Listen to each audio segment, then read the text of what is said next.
Scuttlebutt is that the first one to find Robin is her favorite. Joel, why are you running in front of me? You can't have the introverted book-loving one, Curtis. She's mine!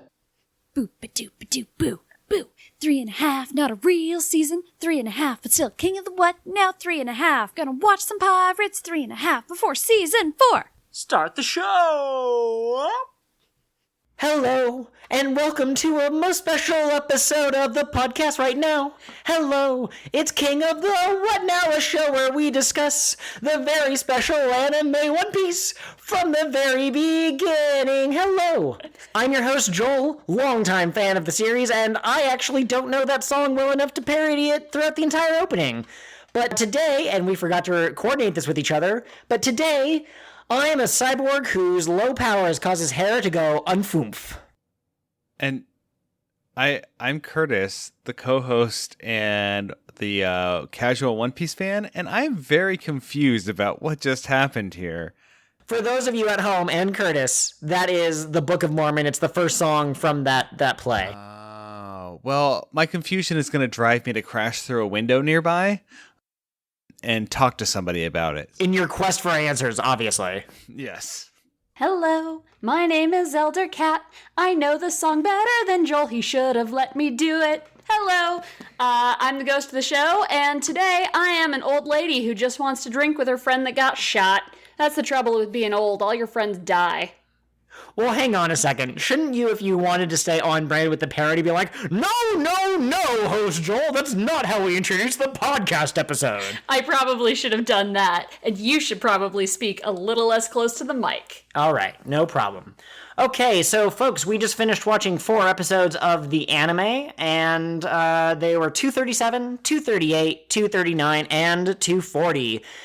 Keeping up with the spirit of the super succinct summary that we started last time, my super succinct summary is, there are cyborgs. A guy almost got shot. Robin broke up with the crew. Sad.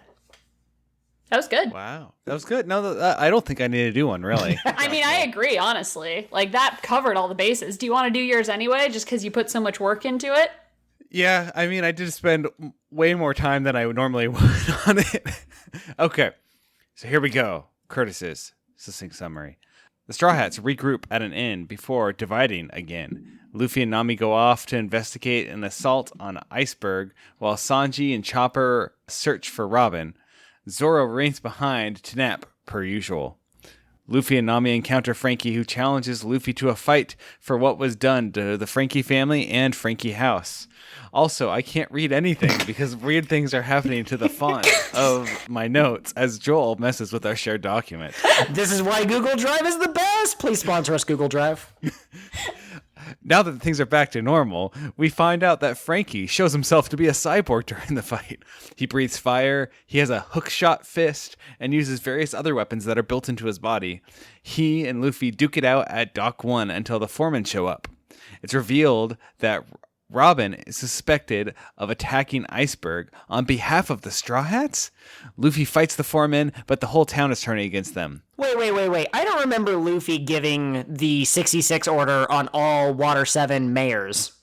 Do it, Robin. It was in the. It was actually in a. It was in a post-credit scene. I know I'm not supposed to be watching them because they have like next time on One Piece, but I did this one time, and at the end it was like him, and then Nick Fury appeared, except that it was Nick Fury in a hood, and his face was all wrinkly, and he was like, "We must kill all of the mayors." Wow, that's incredible. They killed all of them, the younglings and the mayors included. I want that to be part of a movie now. Like, mayors and children first, please. Okay, I'm sorry for all of this wacky energy. It's been a long day, but go ahead with your summary. No worries. That's the wacky energy is what brings people to our show. At least I hope it is, because if that's not it, then maybe it's just the One Piece content. Which is possible. Now back to the One Piece content. Lucky for Nami and Luffy, Franky unleashes an attack that beats back the crowd and the foreman. He wasn't trying to help them. He was really just trying to make sure that he got to fight Luffy instead of everyone else. But in the whole confusion, Luffy and Nami escape. The two of them head to Galila headquarters, where Luffy breaks in to see Iceberg himself before finally being driven away again. Franky heads to a bar to refuel post-fight. Turns out he runs on a very special type of fuel, cola. As do I. That's my Diet Coke right there. Please sponsor us, Diet Coke. Confirmed, Joel is a cyborg. There, Franky runs into old lady Kokoro? Kokoro. It's the Japanese word for heart, Curtis. She's the heart of the crew, even though she's not on the crew. See, it doesn't make any sense. Anyways, she warns Franky about CP9. It's the second time we've heard that name. An organization who will kill anybody who turns on them or otherwise makes them mad. Meanwhile, Sanji and Chopper hear about an incoming storm while they're looking for Nami, and the storm is called an Agua Laguna. They head back to the Going Merry, where they proceed to yell loudly outside about an impending storm. They run away before Usopp sees them, but he got the message and he's gonna, try to get to high ground.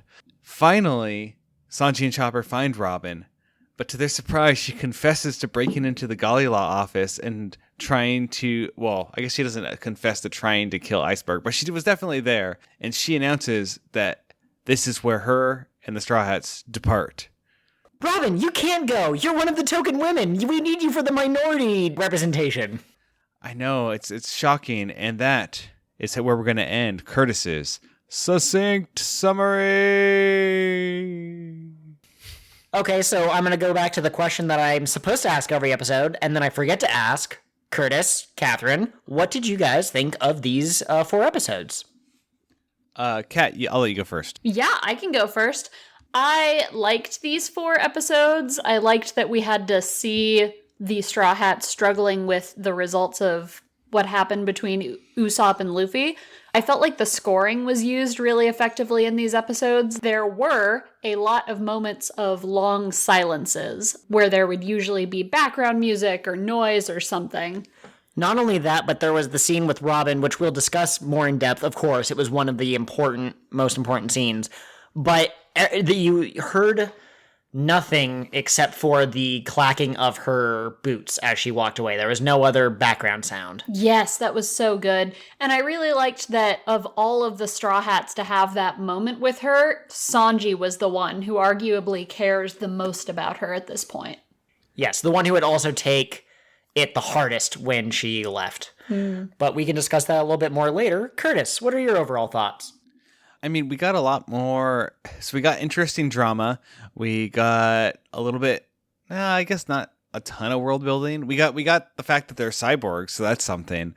And we learned a little bit more about CP9, but not much more. I mean, we learned that they are a shadowy organization. So at least now we know it's not just like battleship coordinates.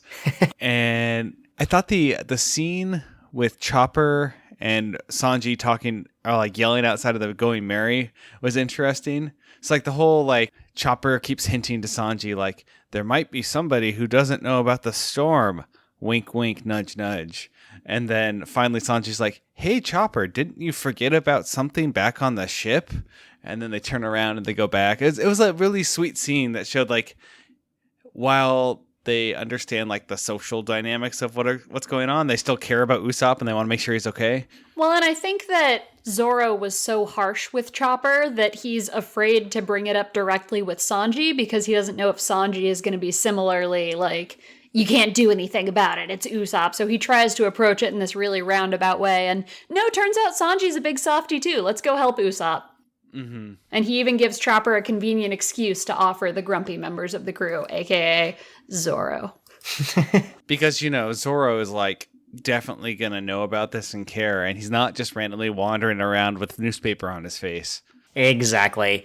For myself, I like these episodes. I think having a cyborg person is very interesting. That's not really something that I would have considered if we were watching this episode from the very beginning together and we were all One Piece casuals and Catherine or I or you were like, what if there's cyborgs? Ha ha ha. I would not have taken it seriously. I was going to say, Curtis, now that we have had a cyborg in One Piece, do you count that as confirmation that there are robots in One Piece? Or are you waiting for 100% robots? That's a good question. I mean, okay. From a technical standpoint, there could at least be dumb robots, right? Mm-hmm. Now, the confirmation of cyborgs doesn't necessarily mean that they have AI in this universe, so it might not be an intelligent robot. But I could see them being robots. What if I told you Chimney was a robot? Chimney's the little girl who's always with Kokoro, the one who goes, nah, nah. Oh, thank you. I couldn't remember who that was. Oh God, that's who I am as a person. Does that make me the Gonbe? Wait, Yes. Cat. Yes. You mean you're a robot? Beep boop. No, I'm a ghost. Oh, that's right. I forgot. And you're not. Wait, but are you a ghost in the machine? That was good. I liked that anime reference. No, I know you're doing a real life saying that people say. Joel, you look like you have something to say. Take this from me. Quick, salvage this husband before it crashes into the ground. Like the going merry still hurts. Okay, my question is, Franky is a cyborg. It doesn't seem like any of his crew members were cyborgs, or else they hid that ability. They're not really a crew. You know what I mean, though. But do we think we'll run into other cyborgs throughout the series, or is Franky, like, the one and only? Well, and like, did he build himself, or is this a Dr. Light situation? Is he going to run into other cyborgs later that he has to fight? I actually kind of like that idea. My assumption was that Franky built himself, right? That he started off as a human being and was like, you know what? I want to upgrade myself. And he starts adding things. And slowly over time, he became more machine than man. My God. And that could also, like, that could explain, the demolition work might be why he did it. He might be like, it's so hard to break these ships apart if only I had giant metal hands. I can't reach that wrench on the other side of the room if only I had some kind of grappling hook arm. Do you think Franky goes to give people hugs and they're like, your hands are so cold? And he's like, but hell is so hot. I'm sorry, that was a... Yes, I think that Franky has access to the vast stores of Futurama episodes because this takes place in a post-apocalyptic setting, just like Curtis foretold. Oh man, Exactly. if you were a cyborg, could you build Netflix like into your eye ports? So you could just be like having a conversation with someone, but actually you're watching Netflix? Or like if you want to go Murderbot route, you could just put an augment like on your brain, and so you would just like you would perceive it being there, but because it would be like tied into your visual cortex, but it wouldn't actually be doing anything to your eyes. I love it. Perfect. As a side note, our July bonus episode will be covering the Murderbot Chronicles, which Curtis just name-dropped, a sci-fi story comprised of 4 short stories written by Martha Wells, so be sure to join us for that. Technically, they're novellas, not short stories, if that matters to any of you people. I think there are more cyborgs in the One Piece universe. I think the One Piece universe is full of cyborgs, and this town specifically. And I think that the mysterious masked stranger with Robin is some kind of cyborg, and that's how you explain their disappearing act. Like, it put Robin inside its chest and then, I don't know, had a jetpack. It had Inspector Gadget spring shoes. Go-Go Gadget, jump, boing! I bet Franky would have Go-Go Gadget style spring shoes. Exactly. One really quick note, too, about Franky. When he first shows up, he breathes fire, and Nami and Luffy both go, whoa, he must be a devil fruit user. And then he jumps into the water, and they're like, well, he's obviously either very stupid or maybe he doesn't have a devil fruit. And he makes a comment about, like, I wouldn't be stupid enough to eat a devil fruit. So that's very interesting. Yeah, I could see that, though. I'm surprised more people don't have that opinion, especially pirates, because you're on the ocean, and being able to swim might be useful. Yeah, I really feel like maybe we'll eventually get a backstory to the devil fruits. Like, there will be the first devil fruit. Those are in all capital letters. And maybe that will be the point. Maybe they're called devil fruits because you have to make a devil-like deal. You trade away your ability to swim in a world that is mostly ocean in exchange for the ability to turn into a penguin or shoot fire or be lighter than air. Would you rather be a penguin or be able to swim? Because, I mean, penguins are cute. Oh my gosh, somewhere in this world there's a crocodile know me. It's very possible. I want it. What if Crocodile ate the crocodile? He didn't. Crocodile. He wouldn't be the Sandman, Curtis. He found the crocodile crocodile fruit user, and he was like, I want that fruit. And the guy's like, too bad, I already ate it. So Crocodile cut off their limbs and just carries him around on his ship. And every day he walks and he says, sure would be great if he had arms and legs, Mr. Crocodile. And the guy's like, please let me go. I'm so sorry. Crocodile goes, no, and slams the door and goes about his business. But he could be like Crocodile who ate the crocodile fruit. We got your joke.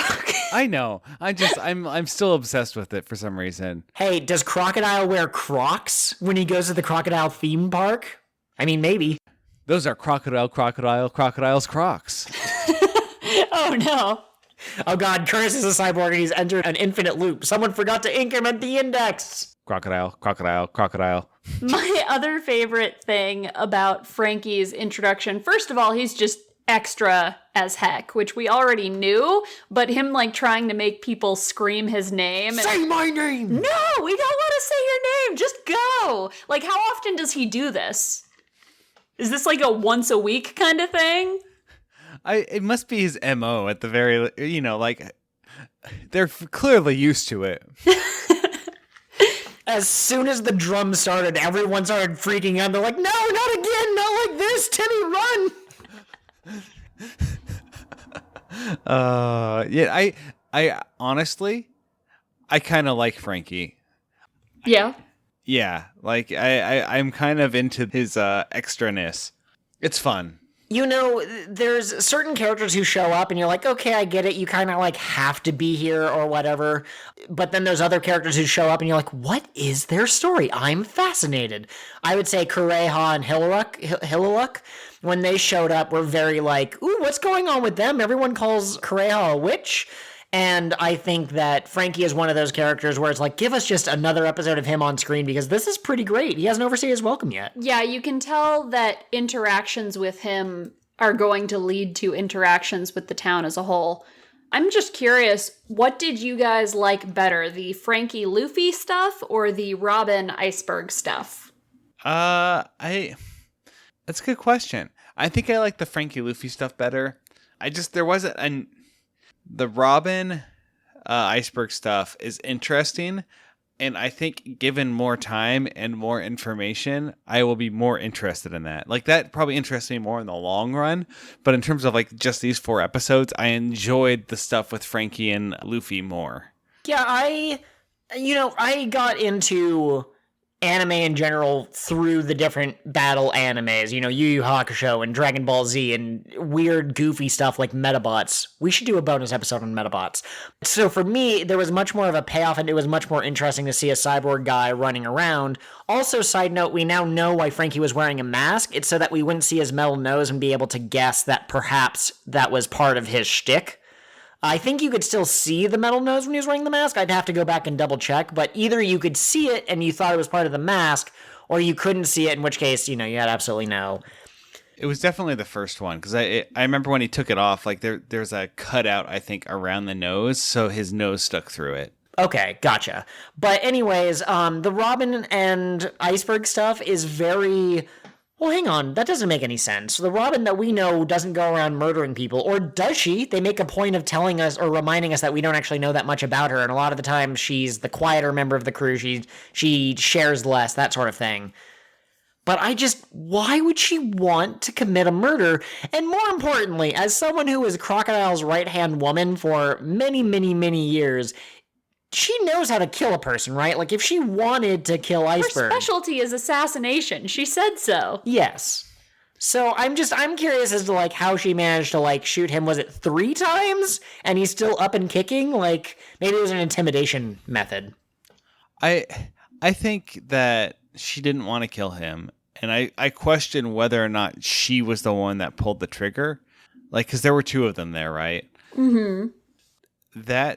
And also, I think the whole thing that's going on with Robin right now, I think like the reason she wants to leave the crew and all of that, she basically said, well, I don't know, it was mixed. She kind of implied I'm leaving to protect you, but also I'm pinning this whole thing on you guys so I can get away.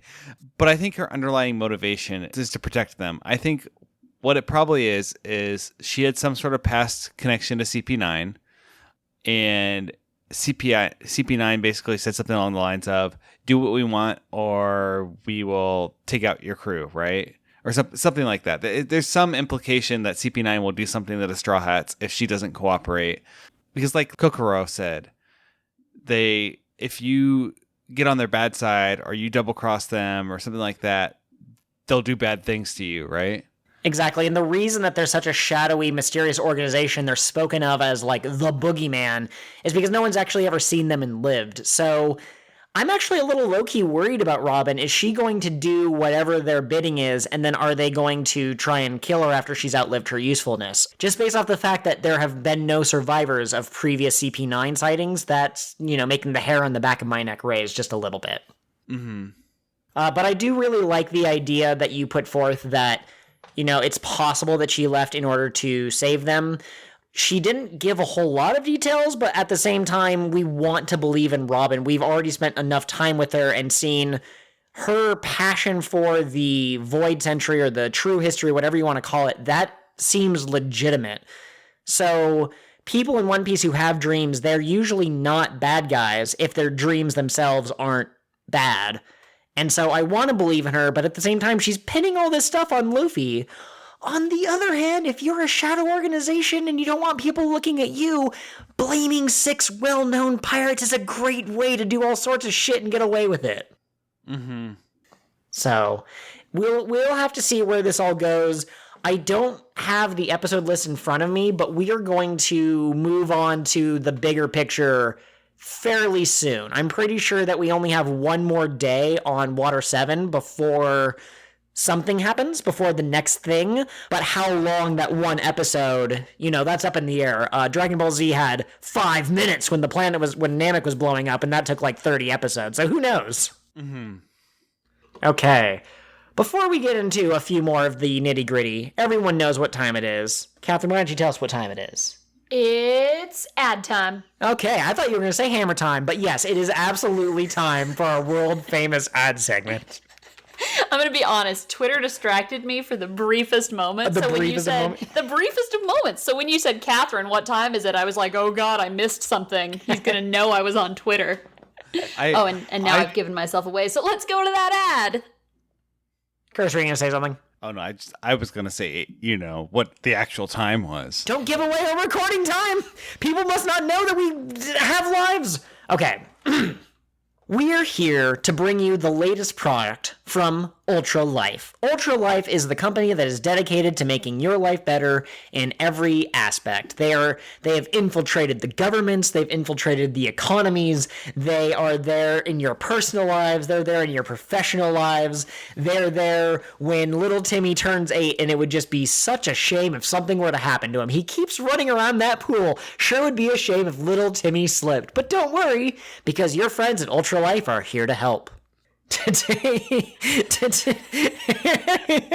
let me tell you something about how these ads work, okay? The companies usually approach me as the kind of spokesperson, as the main host of this podcast, as the longtime fan, and they say, we have a product that would be perfect for your listeners, and I go, tell me more.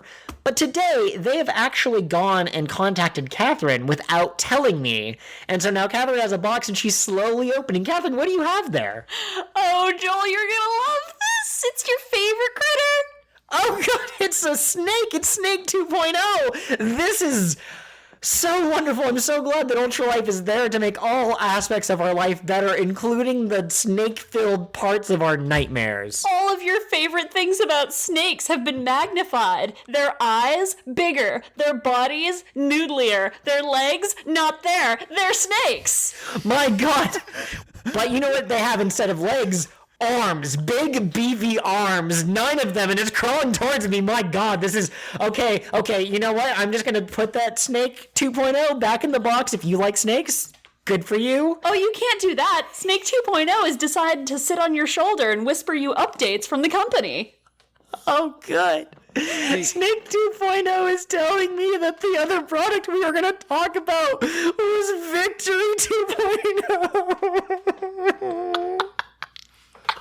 Catherine, please, I just need a moment. You tell the wonderful listeners about Victory 2.0. Well, as we all know, winning is for winners.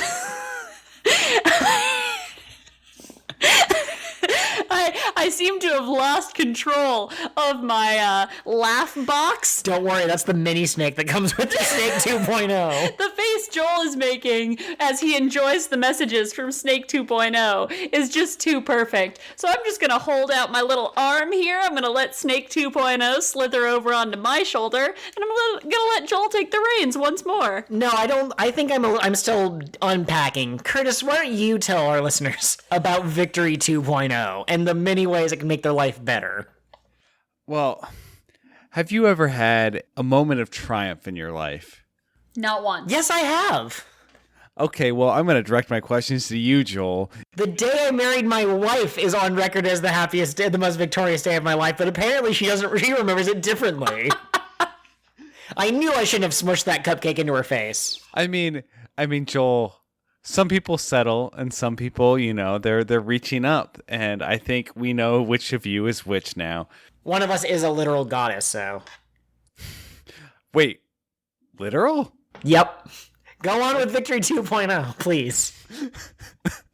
Okay, well, Joel, as you know, you get this wonderful sense of accomplishment when you do something well, and that's the sense of victory, right? Now take that and imagine that you can not only feel it like in your emotional organs, but you can also taste it and see it and hear it. It's everything. It is a full sensory experience with Victory 2.0, and it comes bottled. So not only do you get to feel like the whole victory, but you don't even have to do anything for it. You just pay them some money and they give you a little bottle and you drink a little bit of it and you get to feel Victory 2.0. Now look. This isn't another one of those scams where I'm paying $50 for a bottle of a famous athlete's sweat, is it? Because I've gone down that road and it did not deliver. Well, no, not sweat.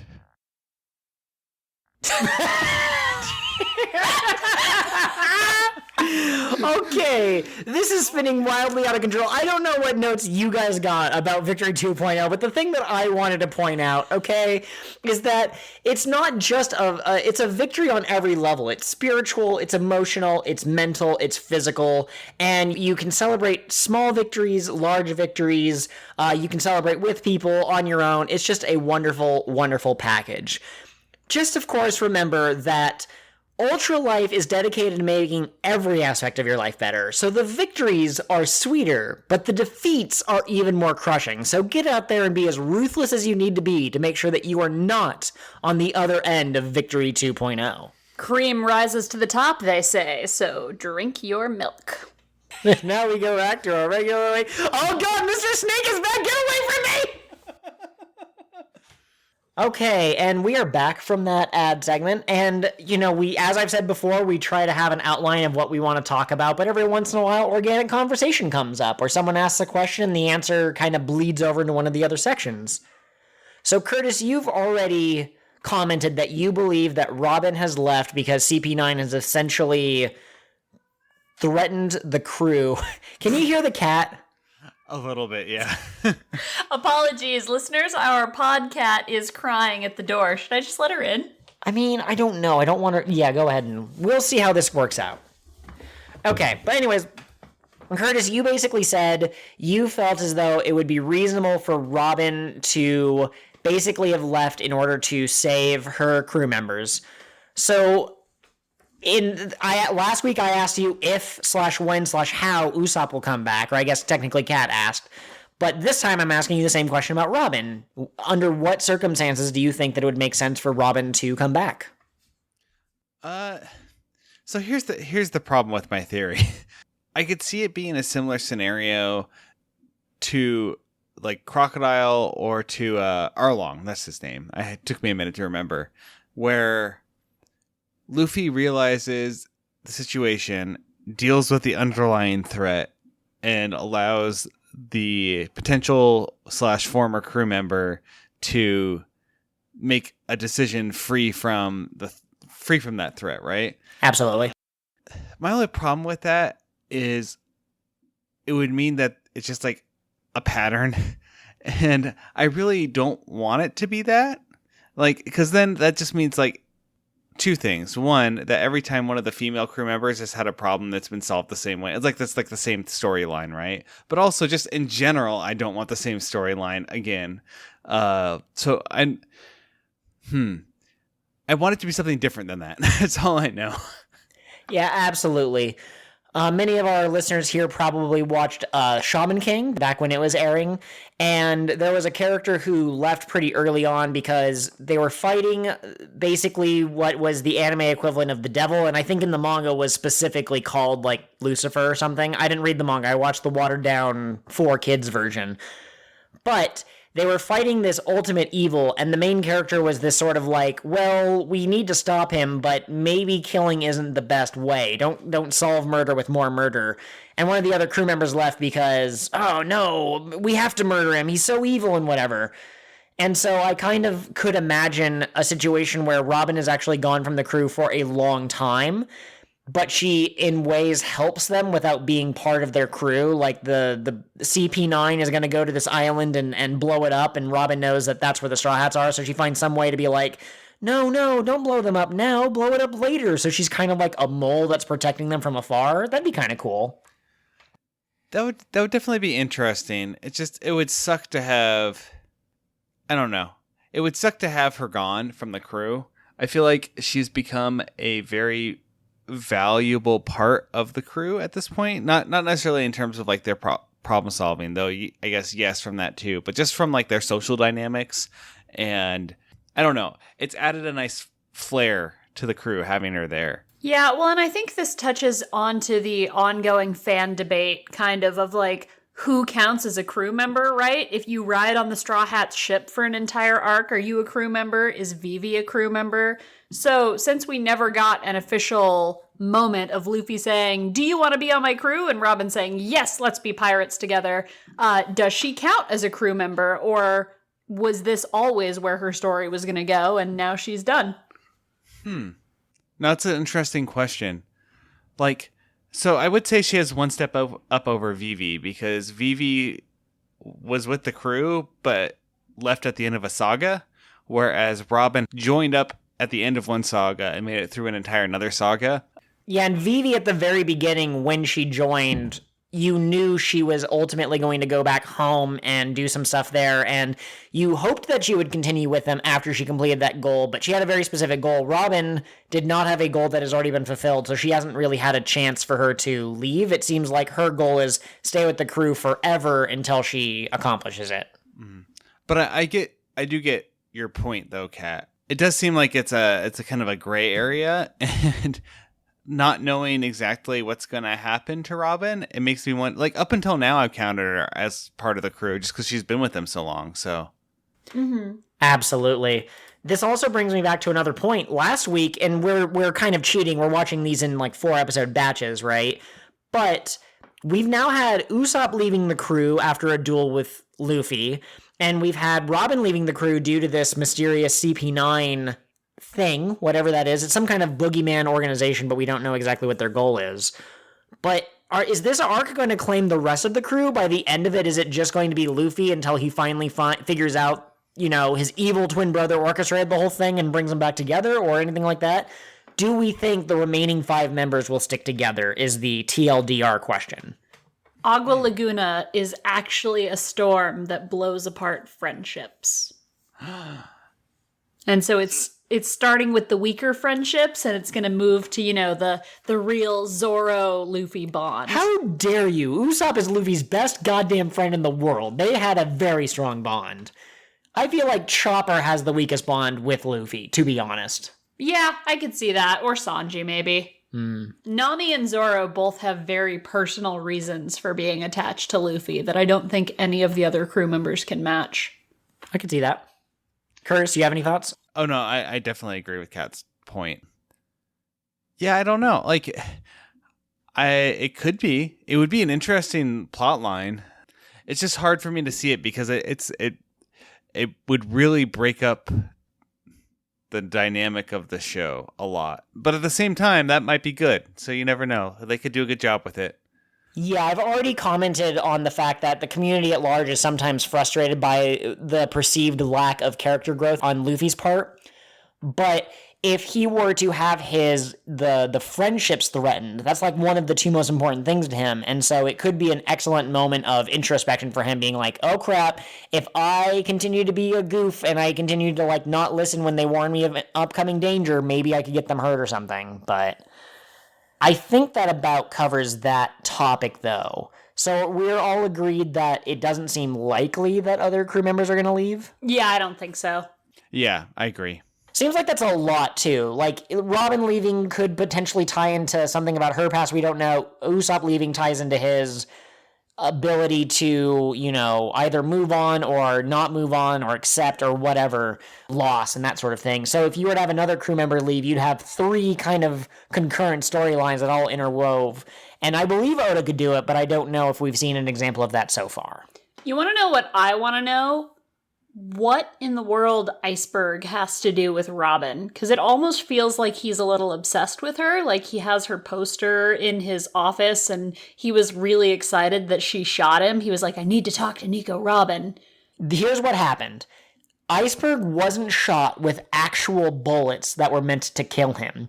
He was shot with special bullets. The gun had eaten a devil fruit. The infatuation no me. So now he's madly in love with Robin. But the thing is, Iceberg has never felt these feelings before, and so he's trying to just be like, I want to see Robin again. Do you think if I showed her like my collection of comics, do you think that I could introduce her to my favorite anime of all time and that she would like it? That's not realistic. When has that ever happened to anybody? But no, I still think that their connection is whatever Iceberg has, it's the thing from Robin's past, like the reason she's so wanted.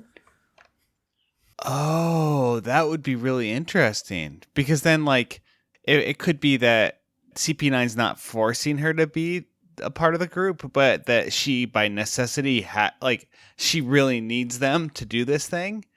So she has personal reasons for joining up with them. That would be interesting. She always wanted to kill the mayor, and now she's met a group of people who are famous for their murder of mayors, and she's like, oh, hell yes. Their nicknames are actually the Mayor Murderers. Oh, man, the Mayerderers, for short. The Mayerderers. Do you think that this is more or less likely than your theory, Curtis, that Iceberg has Robin's soul in a jar? I forgot that was my theory. I think equally likely. I'm still kind of keen on the soul in the jar thing. I mean, that would be a really interesting twist. I'm all for the crazy, wild stuff that happens in One Piece. We've got crazy carpenter or shipwrights. I guess those are technically two different things, but we have these crazy shipwrights. We have a cyborg man who likes to introduce himself with drums and like, say my name, like he's a freaking rock star. One really quick thing about Franky, and this, I don't know when the appropriate time to bring this up is, whether or not it counts as spoilers or whatever, but a lot of people will write into Oda and they'll ask, hey, what country would the Baroque Works people live in real life if they lived in our world? Or what would all the people from Skypiea, where would they live?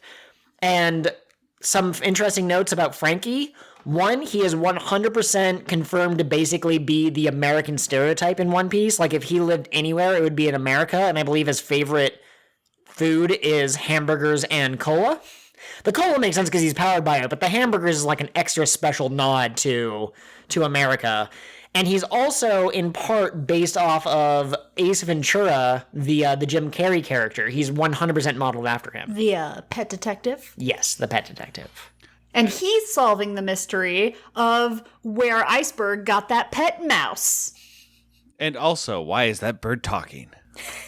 There's a lot of animals in this arc. We have the frickin' cat rabbit, who knows if it's a cat or a rabbit. We've got the pigeon that mind controls people, poor Lucci. And we also have Tyrannosaurus, which is a strange name for a mouse. Maybe he'll end up being 50 feet tall. Baby, you mispronounced best as strange. Is the best name for a mouse. What if he is a Tyrannosaurus trapped in a mouse's body, Joel? He is a Tyrannosaurus that ate the mouse fruit. Oh my god, that would be great. He'd have like different forms in between mouse and Tyrannosaurus. That's adorable. No matter what, his arms would not change size. They always remain the same. One last quick thought before we head out. I believe that, so we saw the masked man who showed up and was like, hey, Robin, we're CP9, come with us, and she, went along with them. I believe we also had a scene where she was talking to two people in shadow, so there was an accomplice of the masked man, whatever you want to call them. So here's my question. How many members are in CP9? Please don't think that the number 9 in the title is necessarily a dead giveaway as to how many members they have. I think there are 4. I was going to say 9. Wait, no. 10, because Robin's with them now. Oh, so I'm going to revise mine to 5. You've got the big beefy boy. You've got the smart one. You've got, let's see, the one who really likes ladies. And then you've got the one... Swordsman.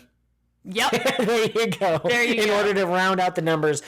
What if the CP9 people are actually a group of boogeymen that specialize in theft? What if this is an Ocean's 11 style arc and they need Robin because she's cunning and she's resourceful? And also the way you're describing the different characters really made me think of you need the safecracker and you need the hacker and you need the acrobat and you need the strongman. Heist arc. Heist arc. Oh, that'd be great. I mean, they are pirates. Exactly. Okay, so clearly Catherine gave away the fact that there are 4 members plus Robin, which is super frustrating. Thanks, babe. But you have fire, water, earth, air, and heart. Robin is heart, and together they form Captain Planet. And, as we know nothing about Robin, what kind of power is heart anyway? Boom. Reference joke. Okay, I'm going to go back. I think Kat's right. I think there are 4 members, except for when there's Robin, and there are 5 members. The CP stands for complicated process. And what you do is you take the normal 4 people and you add it to the number 5, which is the number of people they have when Robin's there, and you get 9. Thus, through a complicated process, you get the number 9, CP9. You just did math, son. I did. Learning in my podcast about pirates? It's more likely than you might think. And that has been your doot final thought. Outro goes here. Thanks for listening, everyone. Join us next time for episode 73 of the podcast, where we will be covering an extra large chunk of episodes. 241 through 246. That's right, next week you get 6 episodes for the price of 1. I wonder if that means that something's going to happen. Something happening in my pirate anime? Bye, everyone. Bye. Scuttlebutt has it that Robin has something dark inside her. She's heartless, it's confirmed. Or maybe she's a nobody and CP9 is just Organization 13's new incarnation? I can't wait to figure out how many members of the Gali Law Company are secretly Xehanort in disguise. Stretch, rubber, stretch! So ends the next leg of the King of the What Now adventure. We're sad to see you go, but we'll be here next week. If you crave some social interaction with us in the meantime, you can find us on all sorts of different media. We have Gmail, Patreon, and Tumblr. All of those are King of the What Pod. King of the What Pod at gmail.com, patreon.com/kingofthewhatpod, kingofthewhatpod.tumblr.com. Our Twitter handlers are a little bit different. You can reach me at KOTWN_pod. And you can contact me, Curtis, at Pirate Co-host. Also, please take a moment to rate and review our podcast on whatever platform you're using to listen. Not only will this help others find the podcast, but your constructive feedback will help us improve the show as we go. Thanks so much for giving us a listen. Until next time, follow your dreams and protect your treasure. Remember, it doesn't need to be literal treasure.